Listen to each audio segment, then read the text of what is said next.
మన పిల్లాడికి ఏదైనా జరిగింది అనగానే సమస్త దేవతలకి మొక్కేస్తాం. పక్కింటి వాడికి ఏదైనా జరిగింది అని కనీసం పలకరించడానికి కూడా వెళ్ళాం.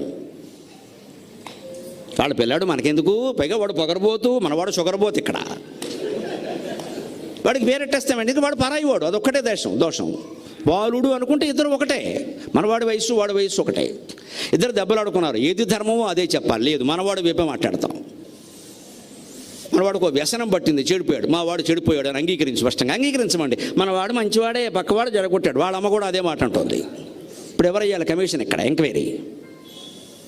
ముందు మన హృదయాన్ని ఎందుకు పరిశీలించుకో మనం.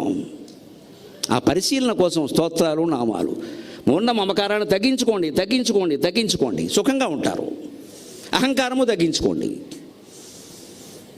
నేను అనే గర్వాన్ని వదులుకోండి. అన్నిటికీ నేను అని పోటీ పడకండి, తగ్గించుకోండి. ఎవ్వరు ఏ గుర్తింపు లేకుండా మన ఇంట్లో మనం చాట్లో బియ్యం చెరుక్కుంటూ ఉండొచ్చమ్మా, దాన్ని ఫోటో తీసి వాట్సాప్లో పెట్టక్కలా.